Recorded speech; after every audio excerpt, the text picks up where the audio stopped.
তো গত পর্বে আমরা দেখেছিলাম যে সর্টেবল উইজেট এবং মাল্টিপল আইটেম থেকে কিভাবে আপনি সর্ট করবেন। যেমন ধরুন এখানে আমরা যেটা দেখেছিলাম যে পিএইচপির কিছু ফ্রেমওয়ার্ক এবং পিএইচপির কিছু সিএমএস এখানে দেয়া আছে। তো আপনি ফ্রেমওয়ার্কগুলো একসাথে করবেন এবং সিএমএসগুলো একসাথে করবেন। যেমন ধরুন আমি এখানে চাচ্ছি যে ফ্রেমওয়ার্কগুলো থাকবে না, এখানে এখানে শুধু ফ্রেমওয়ার্কগুলো থাকবে আর এই পাশে সিএমএসগুলো থাকবে। তো ওয়ার্ডপ্রেসকে আমি এই পাশে নিয়ে গেলাম, তারপরে কেক পিএইচপিকে আমি এই পাশে নিয়ে গেলাম। তো তাহলে হলো কি, এই যে coordinator Symphony fuel PHP cake PHP, তারপরে এই যে ড্রোপালকে নিয়ে গেলাম এই পাশে, আর কোহনাকে আমি নিয়ে আসলাম কি এই পাশে, অর্থাৎ পিএইচপি ফ্রেমওয়ার্কগুলো আমি এই পাশে করলাম, আবার সিএমএস গুলাকে কি আমি এই পাশে করলাম। তো এটা আমরা কত পর্বে দেখেছিলাম, তাই না?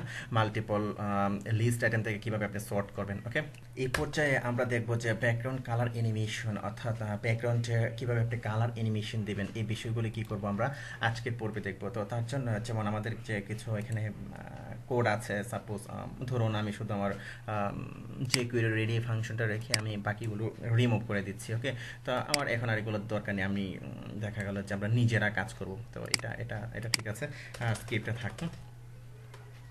তো এখন ধরুন এখানে কিছু ছিল, আমার এগুলো আর স্টাইল দরকার নেই। যখন আমার স্টাইল দরকার হবে আমি স্টাইল দিয়ে নিব, আমার এটা দরকার নেই।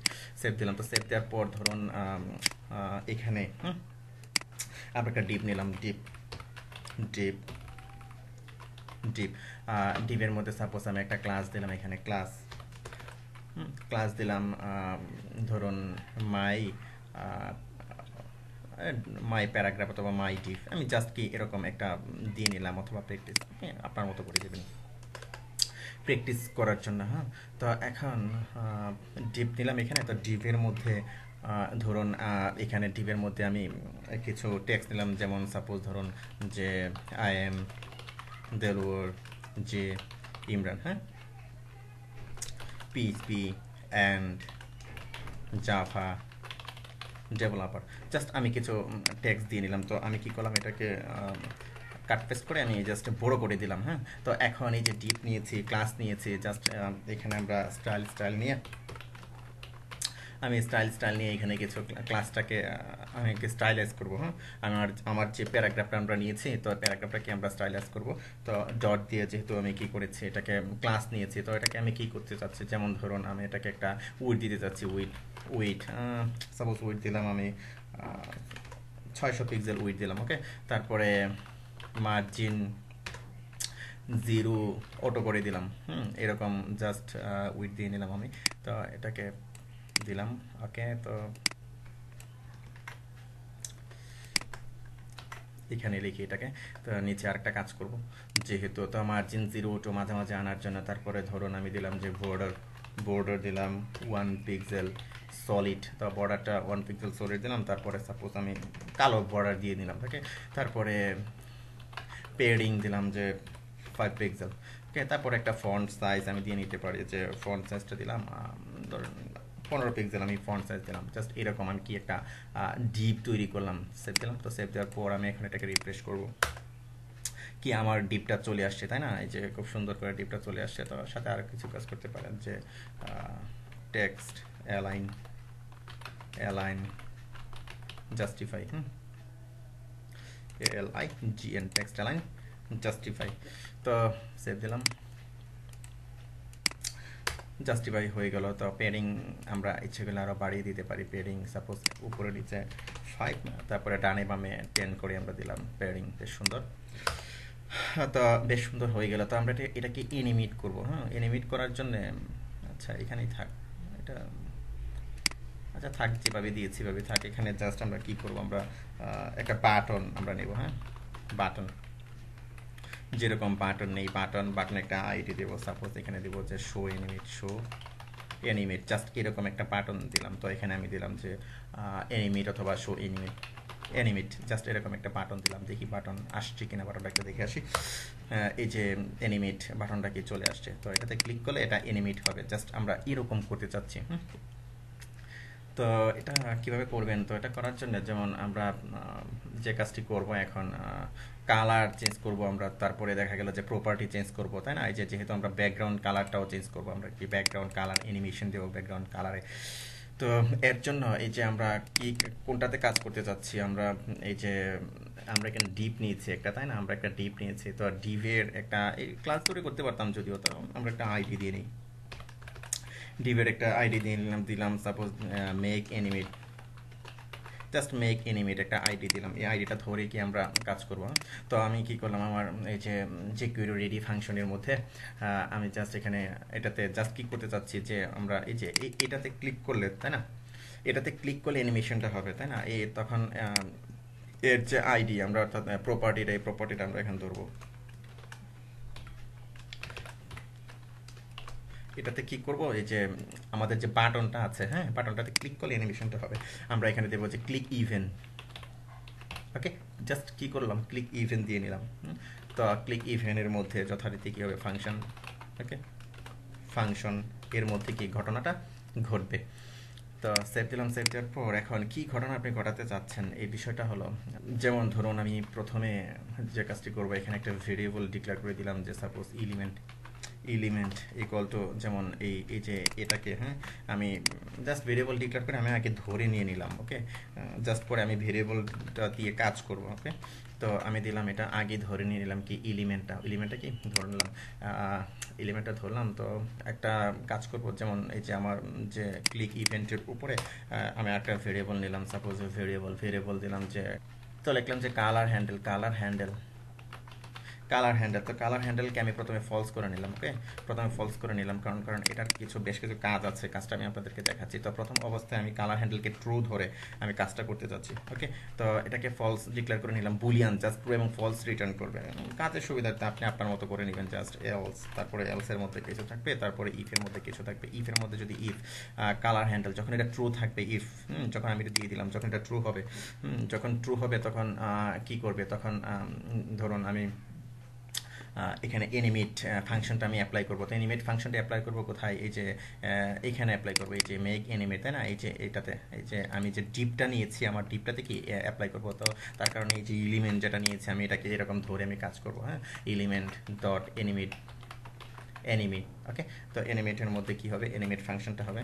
তো ফাংশনের মধ্যে জাস্ট কি হবে, এখানে আপনি জাভাস্ক্রিপ্ট অবজেক্ট হ্যান্ডেল করবেন। তো এখানে আপনি লিখবেন যে যেমন এটাতে আমি চাচ্ছি যে ফন্ট সাইজ আমি কত দিয়ে নিয়েছিলাম, ফন্ট সাইজ 15 পিক্সেল দিয়ে নিয়েছিলাম, তাই না? তো প্রথম অবস্থায় কি থাকবে, যখন ট্রু পাবে, অর্থাৎ প্রথম অবস্থায় এসে ফন্ট সাইজ 15 পিক্সেল থাকবে। তো এগুলো কিভাবে লিখতে হয় অলরেডি আমি আপনাদের দেখিয়েছি ফান্ডামেন্টালে। আপনি জাস্ট অনেকগুলো তৈরি করে নিলাম, যেহেতু আমার আরও লাগবে আমি লিখলাম যে ফন্ট সাইজ। হ্যাঁ, তো ফন্ট সাইজ দিতে যাচ্ছি, প্রথমে কি 15 পিক্সেল ছিল, তো আমি 15 পিক্সেলে প্রথমে করে রাখলাম। তো এখানে জাস্ট আমি কি ব্যাকগ্রাউন্ড সাপোজ আমি দিলাম যে কালার, অথবা সরাসরি ব্যাকগ্রাউন্ড আপনি লিখতে পারেন, আপনার ইচ্ছা। তো এখানে জাস্ট ব্যাকগ্রাউন্ড আমি প্রথমে কি 666 দিয়ে নিলাম। ওকে, ধূসর কালার কাছাকাছি। তারপরে আমি এখানে কালার দিয়ে নিলাম যে প্রথম যেহেতু কালার কাছাকাছি হবে, যেমন অথবা আমি কি করলাম, এটাকে 4 করে দিলাম, আরও কাছাকাছি হয়ে যাক। তো তারপরে আমি কালারকে FF করে দিলাম, অর্থাৎ সাদা করে দিলাম। ওকে, তো এর একটা বর্ডার দিয়ে দিই আমি, সাপোজ ধরুন আমি বর্ডার দিলাম, বর্ডারের কালার দিলাম, যেমন বর্ডারের কালার কি দিলাম, বর্ডার এখানে আমি কালো দিয়েছি, তাই না? কালো আর কাছাকাছি দিয়েছি। তো বর্ডার আমি একেবারে কালো করে দিই, বর্ডার একেবারে কালো করে দিলাম। তো বর্ডার কালো করে দিলাম। তো বর্ডার একটা উইথ অবশ্যই আপনাকে দিয়ে নিতে হবে। হ্যাঁ, বর্ডার উইথ আপনি লিখবেন যে বর্ডার উইথ। তো বর্ডার উইথ সাপোজ ধরুন কত পিক্সেল, আমি প্রথম 2 পিক্সেল করে দিই। ওকে, তো বর্ডার উইথ 2 পিক্সেল, ট্রু অবস্থা এটা থাকবে। এলস, হ্যাঁ, অথবা তখন কি করবেন, পরবর্তী অবস্থায় সে কি দাঁড়াবে। হ্যাঁ, যেমন ধরুন আমি এখান থেকে যেটা এ পর্যন্ত ছিল, তাই না, আমি এটা কি কপি করি, যখন এটা ফলস পাবে। হ্যাঁ, তো ফলস যখন পাবে তখন সাপোজ এটা আমি করে দিলাম যে 20 পিক্সেল করে দিলাম। ওকে, 20 পিক্সেল এটা করে দিলাম। তার ব্যাকগ্রাউন্ড কালারটাকে আমি এখানে FF করে দিই, আর এখানে কালারটাকে করে দিই, ফন্ট কালারটাকে করে দিই আমি 000। তারপরে ধরুন আমি বর্ডার কালার, তো বর্ডার কালারটাকে বোঝার জন্য, ভালোভাবে বোঝার জন্য, হ্যাঁ, আমি বর্ডার কালারটাকে করে দিলাম যে গ্রিন করে দিলাম। ওকে, তারপরে বর্ডার উইথটাকে আরও বড় করে দিলাম, যেমন আমি 5 করে দিলাম। তারপরে ইচ্ছা করলে বর্ডার রেডিয়াস বা এগুলো আপনি দিতে পারেন। হ্যাঁ, যেমন থাক বর্ডার রেডিয়াস আমি দিলাম এরকম, সাপোজ ধরুন আমি বর্ডার রেডিয়াস দিলাম, ভুল হয়ে যাবে একটু। হ্যাঁ, বর্ডার রেডিয়াস দিলাম, সাপোজ আমি 15 দিলাম। ওকে, তো বর্ডার রেডিয়াস 15 দিলাম। তো এখানে কি ঘটনাটা ঘটবে, যে প্রথমে আমি কি করেছি, প্রথমে আমি কি যে আমি এটাকে যে কাজটি করে নিয়েছি, প্রথমে ফলস করে নিয়েছি, তাই না? তো যখন সে এসে সে কি করবে, সে এটাকে ট্রু পাবে, তার মানে তখন কি এখানে চলে যাবে, তাই না? তো এখানে চলে আসবে, যেহেতু আমি ফলস করে নিয়েছি আগে। তো তো এখানে জাস্ট আমরা একটা টগল সিস্টেম করতে চাচ্ছি, তাই না? এরকম যে ট্রু থাকলে কি পাবে এবং ফলস থাকলে কি পাবে। অর্থাৎ আপনি যখন বাটনটাতে ক্লিক করবেন, হ্যাঁ, সে জাস্ট কি করবে, অপোজিট সে কাজটা করবে। যখন সে ট্রু থাকবে তখন ফলস করবে, ফলস যখন পাবে তখন ট্রু ও সে রিটার্ন করবে, ট্রু করবে। তো তার জন্য এই যে আমরা এখানে কি করেছি, ফলস করে দিয়েছি, তাই না এটাকে? তো এখানে আপনি কি করবেন, যখন এর নিচে, হ্যাঁ, এটাকে আপনি করে দিবেন যে কালার হ্যান্ডেল ইকুয়াল টু কি হবে, নট কালার হ্যান্ডেল। জাস্ট এরকম আপনি করে দিবেন, এরকম। এটা একটা টেকনিক। জাস্ট কি হবে, যখন ট্রু পাবে তখন সেটাকে ফলস করে নিবে, আবার যখন ফলস পাবে তখন এটাকে ট্রু করে নিবে। ওকে, তো এখন যদি আমি এটাকে রিফ্রেশ করি, রিফ্রেশ করার পর ক্লিক করলাম, এই যে দেখুন এটা কি বেশ বড় হয়ে গেল, তাই না? আবার ক্লিক করলাম, আবার কি ছোট হয়ে গেল, তাই না? আবার ক্লিক করলাম, বড় হয়ে গেল, আবার ক্লিক করলাম, কি ছোট হয়ে গেল। এখন এখানে কিছু বিষয় আছে, সেই বিষয়টা হলো, আমরা জাস্ট নিউমেরিক যে ভ্যালুগুলো আছে, সেই প্রপার্টিগুলো নিয়ে এখানে নিউমেরিক এবং নন নিউমেরিক সবগুলা কিন্তু আমরা কাজ করেছি। যেমন নন নিউমেরিক যেগুলো, কালার, ব্যাকগ্রাউন্ড কালার, তারপরে তারপরে যে ফন্ট কালার, এগুলো কিন্তু আমরা কি চেঞ্জ করেছি। আর বর্ডার কালার কি আমরা এগুলো চেঞ্জ করেছি, তাই না? কিন্তু এখানে দেখুন যে এগুলো কিন্তু চেঞ্জ হচ্ছে না, তাই না? এই যে দেখুন এখানে কিন্তু চেঞ্জ হচ্ছে না, ব্যাকগ্রাউন্ড কালার চেঞ্জ হচ্ছে না, বর্ডার কালার এখানে কি দিয়েছে, গ্রিন দিয়েছে, গ্রিন হচ্ছে না। এটার কারণটা কি? এটার কারণটা হলো আমরা এটা করবে jQuery ইউআই। ওকে, তো আমরা এখানে যে কাজটি করেছি, হ্যাঁ, আপনাদের দেখানোর জন্য জাস্ট আমি jQuery ইউআই কে কমেন্ট আউট করে রেখেছিলাম। কারণ আমরা শুধুমাত্র jQuery নিয়ে কাজ করেছিলাম। ওকে, jQuery লাইব্রেরিটা নিয়ে কাজ করেছিলাম, কিন্তু jQuery ইউআই লাইব্রেরিটি নিয়ে কিন্তু কাজ করিনি। ওকে, তো এখন যদি আমি এটাকে রিফ্রেশ করি, যদি আমি ক্লিক করি, হ্যাঁ, এখন দেখুন যে এই যে কালার চেঞ্জ হয়েছে, তাই না? এই যে কালার চেঞ্জ হচ্ছে, এই যে এখন হলো এই কালার ধূসর, অর্থাৎ কালোর কাছাকাছি, এবং টেক্সটের কালার কি সাদা, তাই না? তো এখন যদি আবার ক্লিক করি, এই টেক্সটের কালার কি হয়ে যায়, টেক্সটের কালার হয়ে গেল কালো, এবং ব্যাকগ্রাউন্ড কালার হয়ে গেল কি, যেমন ধরুন আমি ব্যাকগ্রাউন্ড কালার করে দিলাম এখানে, এখানে আমরা কি করেছি, ব্যাকগ্রাউন্ড কালার সাদা করেছি, তাই না? আমরা ব্লো করে দিলাম, ব্যাকগ্রাউন্ড কালার ব্লো করে দিলাম। আর টেক্সট কালার করে দিলাম কি, টেক্সট কালার করে দিলাম রেড